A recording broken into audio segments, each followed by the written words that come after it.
Support comes from the Missouri Forest Products Association, saluting Earth Day on April 22nd with an ongoing commitment to help offset carbon emissions with sustainable harvesting of Missouri forests. Details at choosewood.com.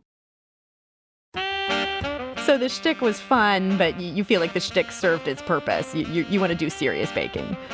Yes, for sure. I would love, I love being able to teach and guide home bakers, and there wasn't anything too practical or actionable in Gourmet Makes. So I'm happy just to sort of be with people in their home kitchens, making things that they can enjoy with, their friends and family. And that attitude of being a dessert person is that you're up for eating sweets. You don't feel bad about it. Not at all.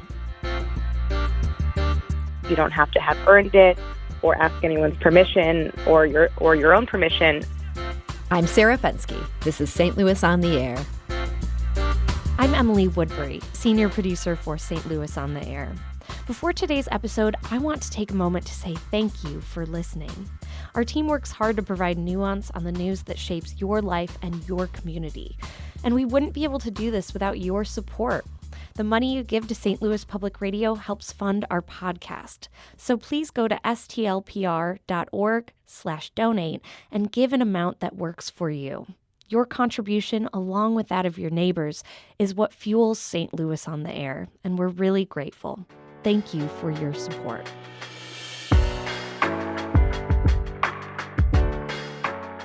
If you're into food, you're probably into Claire Saffitz.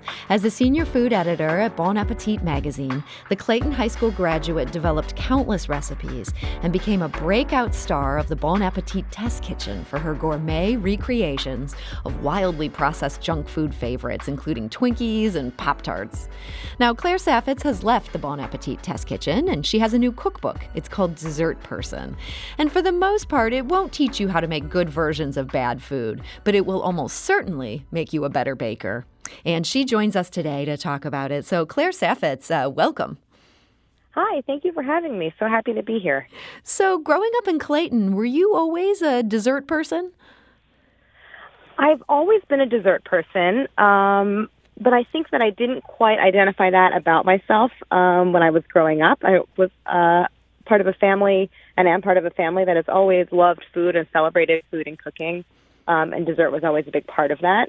But I've just always loved to bake and always loved sweets. So there was always dessert in the house and always dessert after every dinner. So I know you dedicated this book to your mom, and your mom has also made some cameos, I guess, by phone into the test kitchen. Is she a good baker herself? My mom is an excellent baker, and she really taught me the fundamentals when I was growing up. I remember as a kid coming home and there would be warm bread on the stove that she had baked that we would have with dinner, and she was always baking quick breads and muffins and stuff like that. So she's really an excellent baker and helped kind of form me as a pastry chef. I know she's listening now, so she'll be happy to hear that. So yeah, I dedicated the book to my mom. She helped me a lot with the book. I spent some time with her developing recipes, and she's just sort of my trusted baking resource. So when you say developing recipes, you address head on in this book the fact that baking does get kind of a bad rap. So many of us think of it as something mechanical, that a baker is just, following a recipe. It's almost like chemistry, whereas cooking is for creative people. What about that do you want to dismantle with this book? Absolutely. I always felt like baking got a little bit of a bad rap, and there was somewhat of an anti-baking bias. As you said, it's often presented to me that cooking is creative and improvisational, and baking is rigid and exacting. And yes, there are rules in baking. There is science involved, although, of course, there's science involved in cooking as well. But I always felt like baking was much more creative and flexible and versatile than it was given credit for. And so this book is really a defense of baking, and I really want to sort of break people's associations between baking and things that are kind of staid or grandmotherly, because I think baking can be exciting and expressive, and it can also be seasonal the way that cooking is. You can bake with the seasons and as new produce comes into the farmer's market. So this book is my defense of baking, and that's one reason why there's an entire chapter on savory baking. So the book is called Dessert Person because that's how I identify. And I think being a dessert person is an attitude, but baking is much more than dessert. So you can bake dinner, and I wanted people to know that.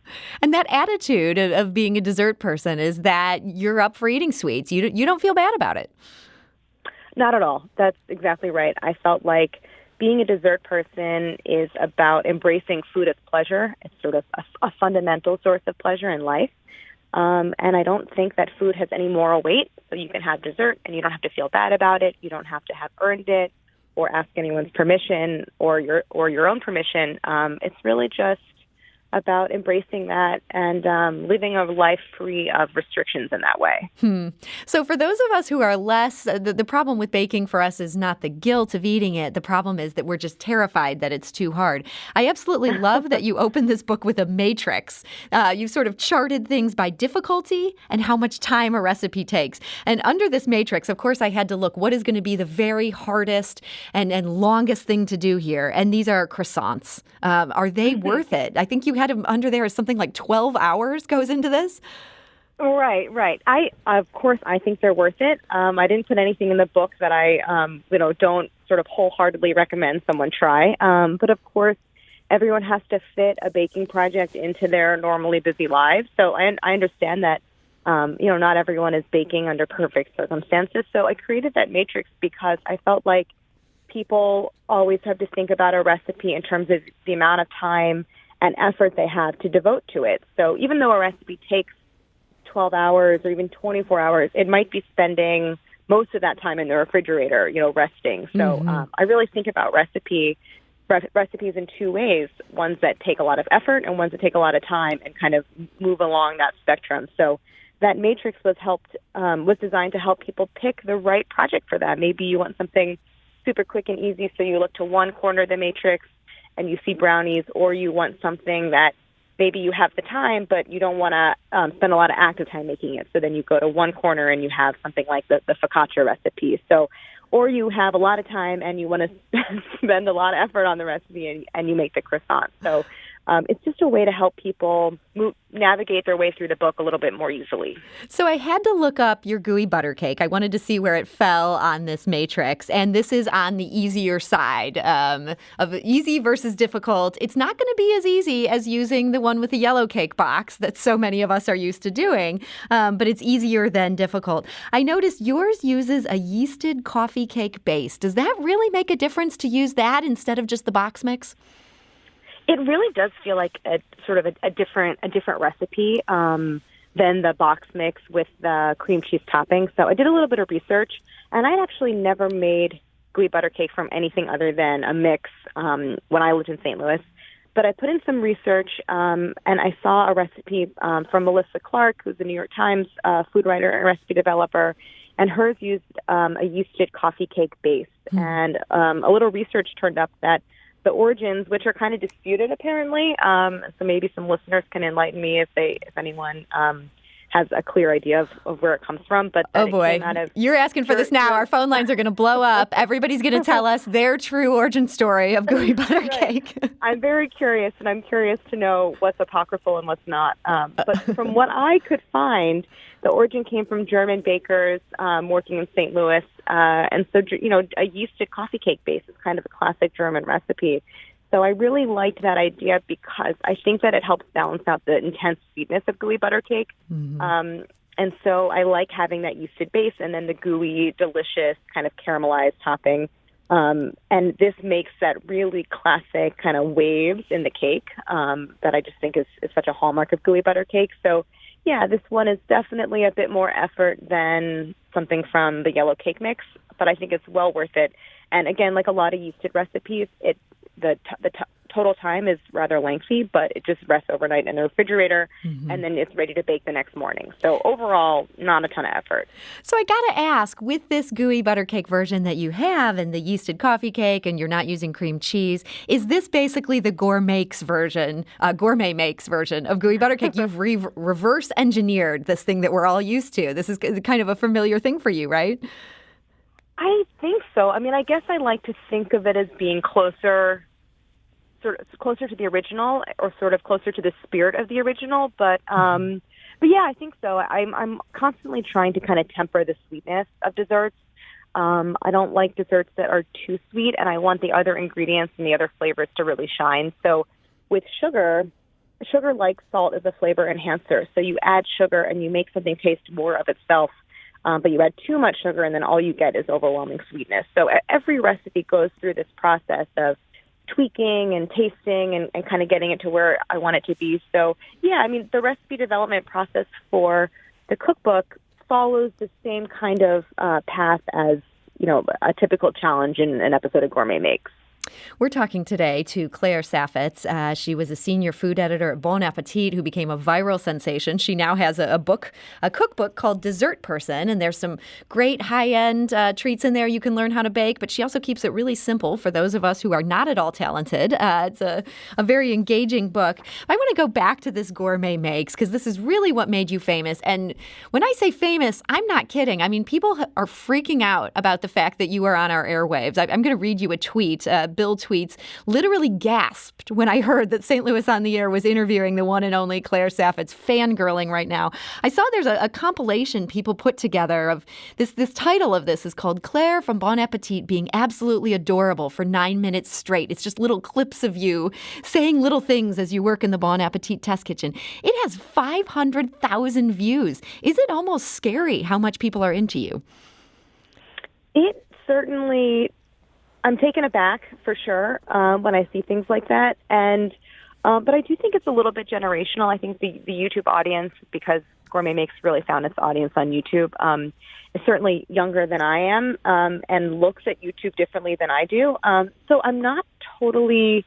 I don't totally engage with it all the time. I'm not as online, I think, as many of the viewers. So when I do see something like that on Twitter or on YouTube, it is surprising to me. But I just sort of feel like I still go about my normal daily life, and sometimes I get a little shout out on the subway in New York City where I live. But for the most part, nothing has changed. But, when I do see examples of that kind of intense fan devotion, it is surprising and incredibly flattering at the same time. But it's just something I never imagined, and I never even thought I would really do video hosting. So it's the whole thing is incredibly surprising. Yeah, this is not really the path you had picked out for yourself. You weren't like, I'm going to become a star on YouTube. You went to Paris to study baking. Were you there to study baking, or you were just studying cooking in general at that point? Yeah, I went to Paris to go to culinary school, and I was doing a program that included some pastry, but was mostly cuisine, mostly just cooking. And that was followed by an externship. And then I actually went straight from Paris to graduate school at McGill University because I knew that I wanted to write, but I also loved to cook, and I was looking for the best way to combine those two. So I went to McGill to get a master's degree in history with a focus on culinary history of France and England in the early modern period. And then I decided that I missed cooking, and then I kind of stumbled into food media and realized that it was this perfect combination. And I became an editor at Bon Appetit. And video was never something that I kind of had in my sights at all. I sort of fell into it. I was very, very happy just to be an editor and a recipe developer. So the whole thing really took a turn in a way that I never predicted. But it's been wonderful, and it's great to have an audience. And food as a medium is so suited for video. So I'm happy to have that opportunity to really be able to teach and show. Did they have to talk you into being on video at first, or were you up for it? You just had no idea how many people would be watching. Right. It did take a little bit of convincing. I just did not. It was incredibly intimidating. I didn't really know how to present on camera, but I give a lot of credit to the video team at Bon Appetit for creating sort of a format that allowed me to be myself and to be very natural. So I think that helped quite a bit. And I was sort of, in a sense, in my element. But yeah, I was quite a skeptic in the beginning. I was also an editor who was, sort of busy doing my normal duties as an editor and recipe developer in the test kitchen. So it certainly formed over time. So the test kitchen did come under fire in the past year for treating people of color differently than their white colleagues. And you announced, I guess this was earlier this month, that you had left the test kitchen. And you said that you were grateful to Bon Appetit and to Condé Nast for building your career on their platform. But you said this opportunity was not granted equally to all. Is that a big part of why you left? It is a big part of why I left. I also just wanted to be more in control of my own career path and of my choices going forward. So I was an editor for many years, for 5 years, and then for the last year and a half, I was a freelance just as a video host, and decided to. My contract ended this past May, and I decided to not to renew that contract and to go out on my own and just be more independent. I have this cookbook, and I think that sort of not being under that structure and being able to make my own decisions and create sort of my own culture that I want to work in is really important to me going forward. And I support all of my colleagues who decided to do the same. So we got an email from our listener, Tatiana, and she says, I'd like to know if Claire has received offers from traditional or digital media outlets to do video content. And if so, if she's considering taking any of them. You want to give us the scoop on your plans here? Yeah, I'm very much still formulating a plan. I really took the summer off, which was great for me. And now I'm focusing on the book now that it's just come out. But I do hope to do video in the future. I'm not sure what format will take. I've had some wonderful introductions to some, let's see if I can get the lingo right, like the linear video. I'm not even really sure. There's streaming, then there's more traditional kind of networks and that kind of thing. So I've had some good meetings, and I'm still kind of sorting through it. And but I'm sort of leaning towards doing it on my own and really kind of being able to tackle and produce the kind of projects that I want to do. So this brand that you never really sought to create, that just kind of happened, it sounds like this is going to be really good. This is going to give you the independence to do the projects you really want to do on your own. I hope so. And I hope that Dessert Person, though it's the title of the book, I really imagine it sort of being this, sort of creating this universe under the Dessert Person moniker and having it be a place where people can come to find recipes and to sort of have community. Because as much as I love doing Gourmet Makes, and it was a really fun show for a long time, the idea of reverse engineering snack foods was never sort of the locus of my passion. So I'm a home baker. You know, I just want to be at home making pies and cakes, and so I'm excited to pursue that and to really sort of project the idea of Dessert Person going forward. So the shtick was fun, but you feel like the shtick served its purpose. You want to do serious baking. Yes, for sure. I would love, I love being able to teach and guide home bakers, and there wasn't anything too practical or actionable in Gourmet Makes. So I'm happy just to sort of be with people in their home kitchens, making things that they can enjoy with, their friends and family. Yeah, I do want to say this book, these are recipes you really can make. This is not something like trying to make Sour Patch Kids from home, where maybe you're trying to suck up 48 hours of a pandemic and you need a project. These are things that you will really want to eat. They're worth eating. It's not something where it's just a goof. This is some good stuff here in Dessert Person. I do want to ask you, though, in our final couple minutes here, just a little bit more about St. Louis. I noticed on your Instagram, pre-pandemic, you had posted a photo of Ted Drewes, and you titled it simply Home. Was that saying I'm home in St. Louis, or is that saying Ted Drewes really is kind of a home for you as well? Both, I guess. I grew up in St. Louis, first in University City and then in Clayton. I went to Clayton High School. I'm the youngest. I have two older sisters, both also graduated from Clayton High School. But when I graduated and went off to college, my parents moved away from St. Louis. So I've been back as an adult several times, and actually many more times over the last couple of years. And it's just, it still feels like home for me. I haven't lived there for many years. But it's just such, I think, a wonderful city with such wonderful food traditions. So places like Ted Drewes or Blueberry Hill in the Loop, those are places that really feel like home for me, and where I still crave, I still crave food from there. So those flavors, taste is so connected to memory for me. So going to a place like Ted Drewes is just a wonderful experience still. I was amused in the episode where you were trying to recreate Pocky that one of your coworkers accused you playfully, but did accuse you of playing up the St. Louis thing. Do you think that's been part of your appeal, that people like that you're not a snob? I mean, you seem like a genuinely nice person that we all secretly think would be our friend if we knew you in real life. Oh, well, thank you. Thanks for saying that. I think this is something I've talked about, and I think it's really important, is that I'm very particular. I have strong opinions about food and other things, but I'm not a snob, and I think there's a difference. So I am happy to let people have the things that they love, and you don't have to only like things that are gourmet. I get sort of like irritated when people say, "Oh, I only eat dark chocolate," or "I only have this thing," or "I only drink red wine," or something. And it's like, there's good versions of everything, and so I think that there's just really no room for snobbery. And so in St. Louis, it's like, yeah, I'll defend St. Louis style pizza in New York to New Yorkers who love their New York style pizza. So I just think there's such a nostalgia factor with food. It's like you just like what you like. And so growing up in St. Louis, I never had any Pocky. That was part of the joke in that episode. And I'm sure that there are Pocky in St. Louis, but it was just never a part of my childhood. So yeah, I always defend my my Midwest roots.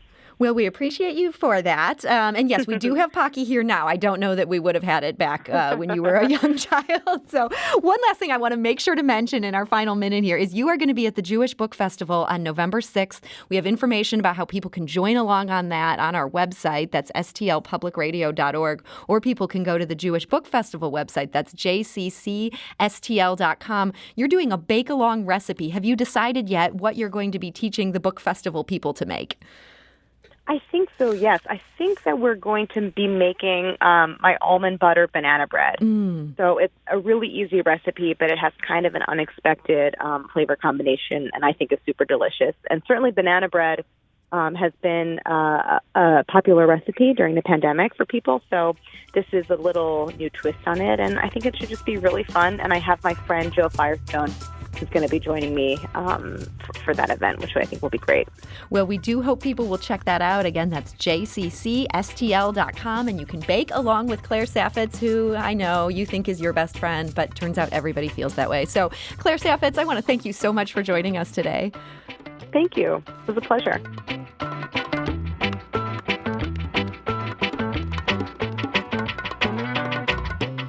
Is listening to an episode of St. Louis on the Air part of your daily routine? If so, suggest us to a friend you think might enjoy our conversations, and leave us a review and rating on Apple Podcasts on the App Store. It's the simplest way to help new people discover our show. Thank you.